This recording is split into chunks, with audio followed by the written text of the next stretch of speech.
Impact do nudist beaches have on society's moral fiber? And how will the newly opened Trafalgar nudist beach economically benefit KwaZulu-Natal? Why are the Hibiscus Coast Municipality concerned citizens opposed to the beach? And did the municipality fully consult all stakeholders before agreeing to the nudist beach? What time is it? It's question time.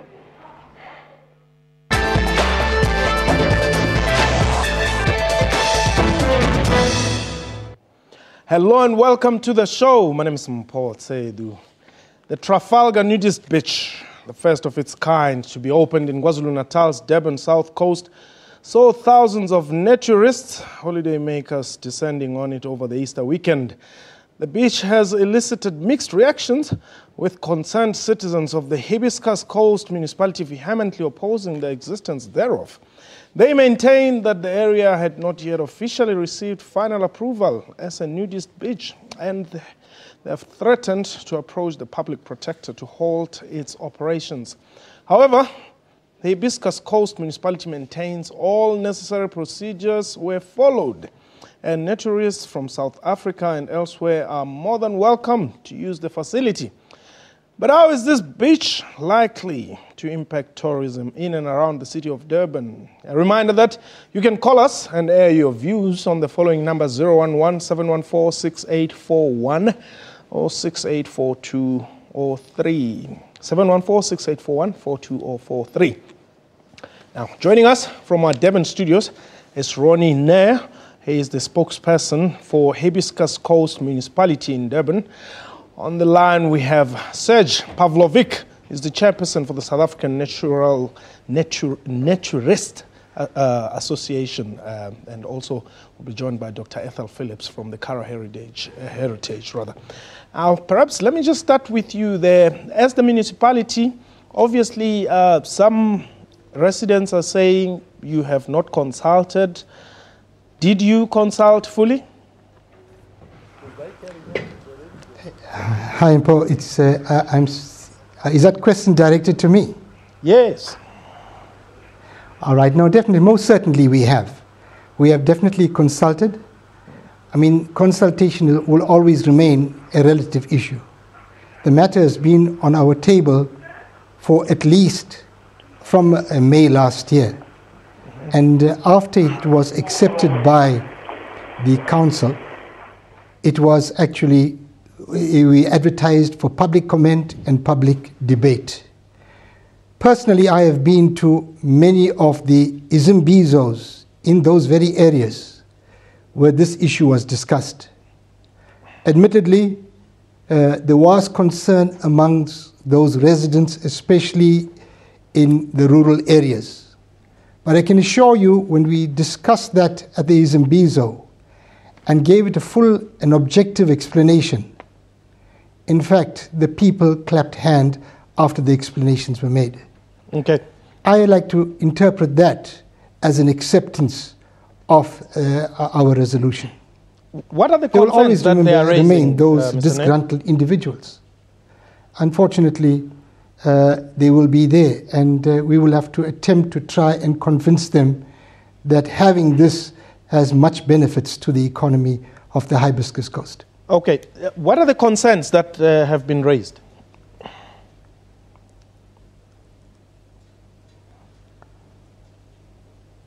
Yes, Mr. Nair, I'm saying, what are the concerns that have been raised? The concerns that have been raised largely, I think it's a moral narrative, stating that, well, it's a moral issue, it's immoral, it's crime, it encourages prostitution. But believe you me, I am not an avid follower of naturism, or the naturist or the nudist philosophy. In fact, when it appeared on our agenda, many of us as a caucus, we were against it.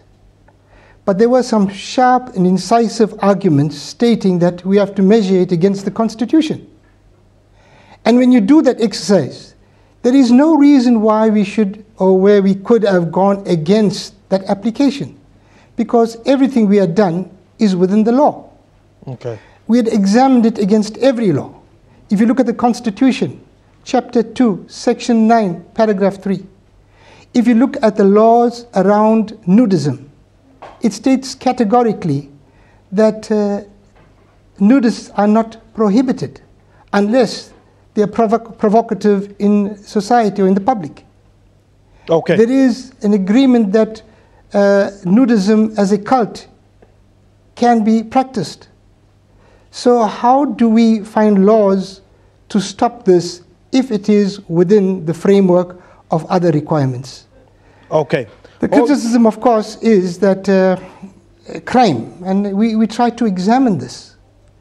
We've asked many questions. Unfortunately, we have no precedents. Okay. But because we don't have precedents does not necessarily mean that we shouldn't start something. All right. We should set a benchmark for such operations. Hold it there. Let me just get Dr. Phillips from the Kara Heritage to also perhaps understand from your institution, what is your view? Is it correct to have a nudist beach or a beach that is dedicated to those who would want to, socialize, naked?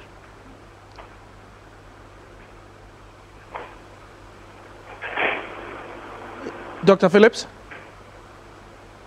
Okay, we don't seem to have Dr. Phillips on the line. However, Serge Pavlovic, you're the chairperson of the South African National Naturists Association. Why did you choose that particular beach? Has been visited for the last 20, 30 years by naturists every single day, almost, whenever weather permitting, of course. So our motivation behind it was that something that was happening in the area for decades already, we just put application to be declared official. So it was a no-brainer for us to actually apply for that part of the beach to be declared as official naturist beach. Now, did I hear you correctly that this is something that has been happening for some time now? So has it been going on illegally? As you rightfully say, being nude in public is illegal in this country, but as we very well know, nudity is not happening only on naturist beach or on our unofficial naturist beach in this country, but it's happening on our traditional ceremonies and in all sorts of other situations. So I suppose where there is a place and time, it is appropriate to be nude, especially on this beach, which, as I said, people were visiting for the last 20, 30 years and being nude there. And what do you say to those who have been arguing, and like Mr. Nair was saying, that there have been moral questions asked, or rather raised, or concerns raised, that you cannot allow people walking naked on the beach en masse? Look, I haven't heard what other contributors have said to this conversation, but morality is a question for everybody to answer. Religion is also a question for everybody to answer and see what they prefer to do. But as I said, we cannot possibly find anything immoral being on the part of the beach that is secluded, that is visited by naturists for a long time, and that is not really public beach. It is, as I said, it's quite, you need to make a trek to get to the beach. Is not really visible to anybody that is not passing by that beach, and we don't see any problem with that.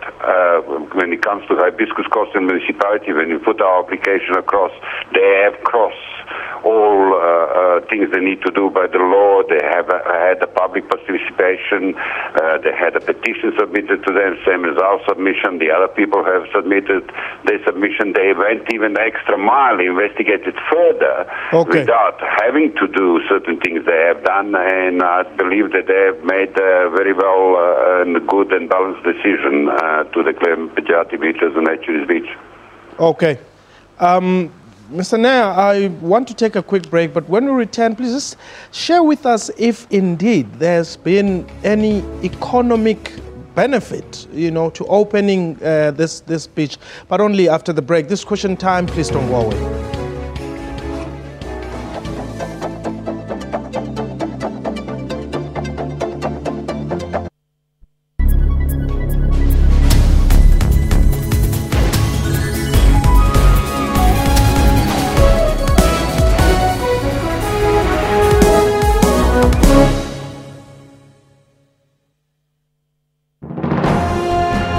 Zoom into Africa. This is Burundi. The president is Mr. Pierre Nkurunziza. Burundi got independent from Belgium on 1st July in 1962. The population is more than 8 million people. One of Burundi's major languages spoken is French. Monetary unit is Burundi franc.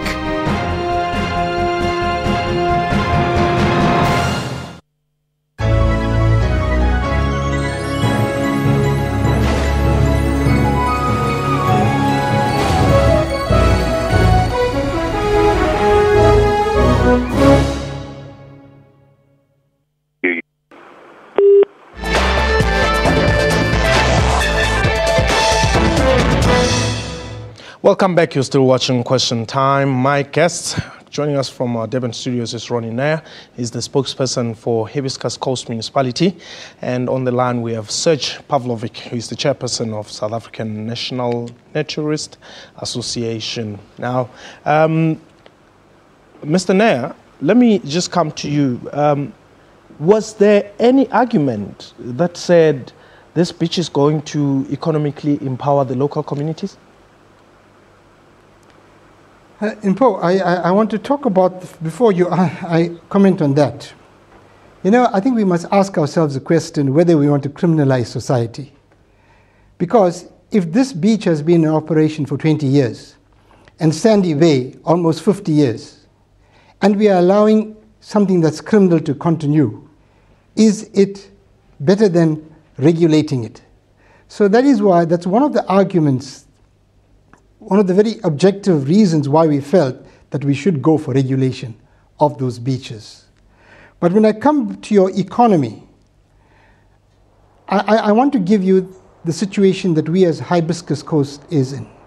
We are in the Ugu district, which is a poverty node, where over 55% are unemployed, 80% are rural.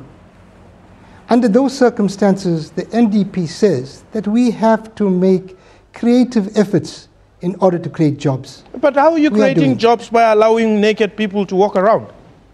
I'll expand on that. Let me give you an analogy of what we had done 7 years ago. Yes. 7 years ago, we had 70 bikers from Harley-Davidson coming to us, asking for permission to use one of the towns of our towns, Margate, as a venue for the rally. Today, or the last year, and probably next week, we'll have something like 30,000 bikers in the area who spend 200 million rand. Here we never officially opened that beach, but there were 100 people. If you have to take the travel cost and the cost of stay over 4 to 5 days, it could work out anything between 8 and 10,000 rands. If you make some calculation, that should work out to 1 million. And this is in a very informal way, in a very uncalculated way. I do believe there are spin-offs. But I must also tell you something where the estate agents have come in. And they've told us that the most number of hits for properties on their websites has been in this area of Trafalgar in Penjati. I don't believe that is a coincidence. It is largely because this area is in focus and people are talking about it, in as much as they are talking about my municipality, the Hibiscus Coast. At the end of the day, I must state that what the Nudist beach is all about, it's just one of the icons in the mosaic of our tourist activities. We have blue flag beaches, we have 7 of them. We have skiing beaches, we have surfing beaches, we have picnicking beaches, we have fishing beaches. Now, Mr. Nair, we are saying to complete that. Let me just interject here. Do you think people are interested in the beach because they are associating it with sex? Because people, as it is said, it's a nudist beach, and therefore that would always, in media analogy, create a lot of sensationalism and interest. I think that will be an uneducated view, okay. A very uneducated perspective, because even before we agreed on that resolution, we studied the Constitution. We studied it very penetratingly. And we've discovered that they are quite aligned to the natural elements. And of course, on the issue of sex, there are certain penalizations if such things happen. I mean, they are truly against those issues. Okay. So I don't believe this is going to promote sexual promiscuity on the beach. In fact, it will deter them, because my view and my interpretation of their activity is a decentralized environment. Okay. Now, thank you. Let me bring Sej back here. Is there anything new that you are bringing to the people of Hibiscus?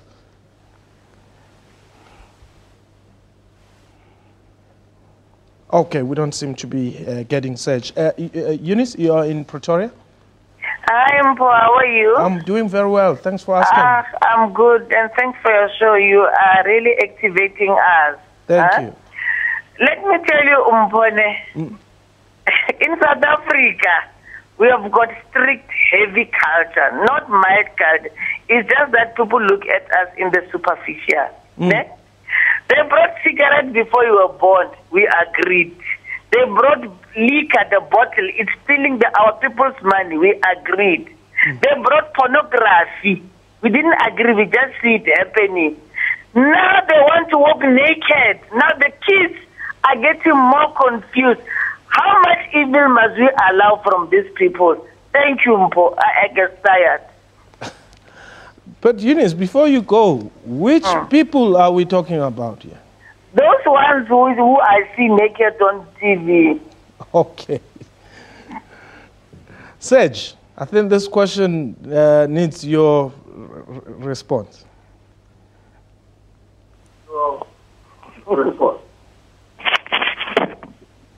Yes, go ahead, Sej. Oh, we seem to be having a problem with such line. But I think,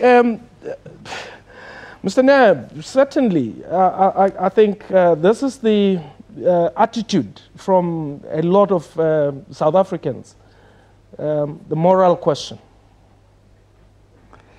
I know, I appreciate that. And that is why I'm saying we are silent when it is happening in Sandy Bay over the last 50 years. We are silent when it's happening in Panjati for over 20 years. But when we identify it and regulate it, it becomes an issue. I'd like to believe that that's more hypocrisy than anything else. It's just because we have brought it into the fore. But I must also say this, and here I want to align it to your smoking issue. You know, when we banned smoking, there was an outcry. There was a sensational outcry, and then we banned it. Fortunately, we had people like the minister in Nkosazana Zuma then who banned it, and she's given us life. But you must understand there's a constitution that protected the interest of those smokers. So when you go to a restaurant, you have a smoking room. All right, hold the thought now, there. If the public goes into that... Just hold it there, Mr. Nair. Let me take Anton. Anton, you calling us from Shaka Scroll. It's Salmon, Baba. Thanks for taking my call. You're welcome. Cool. Baba Mpo. Yes. This is madness. It looks like we are going to legalize everything in this country. Maybe you won't be surprised if the xenophobia goes on legalization as well. These things need to be stopped. People need to know what is good, what is not good. For instance, for the children as well. We need to educate our children what is good and what is not good. These people, they're taking this country far back to where it was. Because by doing this also, they're trying to have their own place where they can, they can allow certain people to visit. You remember the so-called no-go areas. This is what they're doing, these people. Thanks, Mpo. Okay. But I don't think there's anybody who will not be allowed to visit the area. Am I correct, Mr. Nair? Obviously not. It's an open area. The only thing is that open. It will be protected. It will be well signposted to say, if you go beyond this, you will see people who are bathing in the nude. Okay, Mr. Nair, just make me understand something here. So when you go into this particular beach, do you have to be naked, or you can be wearing your clothes, but warned that it is possible that you'll meet naked people? Yes, sure. You will be warned. I mean, the point is we haven't gone up with it. We haven't gone to that stage as yet. We haven't done it. We haven't put those signposts as yet. There was an intention to do so. But we've been there recently. In fact, a provincial team was there recently to conduct an interview with people, and they did that. They were there with clothes on. They interviewed them, and I'll be honest, this is what one of the responses of those people. They said they were from Gauteng. They had gone to Umhlanga, where there is a nudist beach there, an illegal one. But because of fear of criminalization, they had come to the South Coast. So the question we are asking, there is it something that people are seeking? And there's a huge community out there. Are we going to criminalize them? Or are we going to use our developmental framework within the Constitution to accommodate that sector of people? And I must say, I will re-emphasize that I'm far from a nudist. I am far from a naturist. I was initially against it, but I say the fundamentals were there. We could not turn it down from a constitutional basis. If you know our Constitution, it is a very progressive Constitution. It allows rights for everybody. But you are a politician, Mr. Nair, am I correct? Yeah, I'm not the spokesperson, I am the speaker. Yes, I am a politician. My apologies about that. And I can, yeah. Yes, but now, so the habit with politicians, Mr. Nair, is that you would do anything that's got the support of the people who may put you back into office, not necessarily for any other reason. Contrary to what you are saying, in fact, truly speaking, as politicians, we should have turned it down, because it was not politically opportune for us to take that resolution. In fact, in our caucus and our council, we have a number of them who are pastors, and they hold a different view. But as I did mention, there was a very penetrating debate. Okay. And incisive arguments emerged. Against that, you could not go. And at the end of the day, the objectiveness of the debate won the day. Okay. And so, as a result of which, although we don't want it, we were forced to go with it. So does this beach benefit the people of KwaZulu-Natal in any way? I like to believe that. In fact, which is the most well-known municipality in the country? I think it's Hibiscus Coast, because it's got a nudist beach. And if you've been there in the last week, we've had record turnouts of people.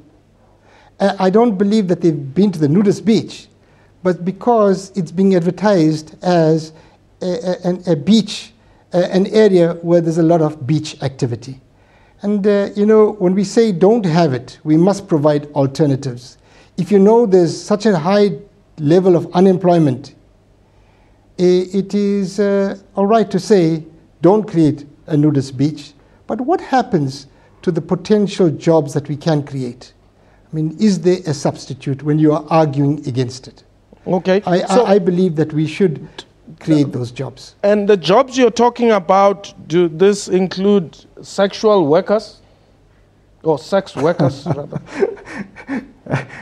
Well, I did tell you it's got nothing, as far as my reading and my understanding of it, it's got nothing to do with sexuality. Okay, no, we're talking about job creation now, sex workers. You know, that will be a point for another debate altogether. Okay. Definitely not here. All right, Mr. Nair, thank you very much. That was question time for today. A big thank you to our guest and to you for watching the show. We welcome your feedback via email, questiontime@sabc.co.za, or you can tweet us. Our Twitter handle is @questiontime24. From me and the crew, have yourself a wonderful time. Goodbye.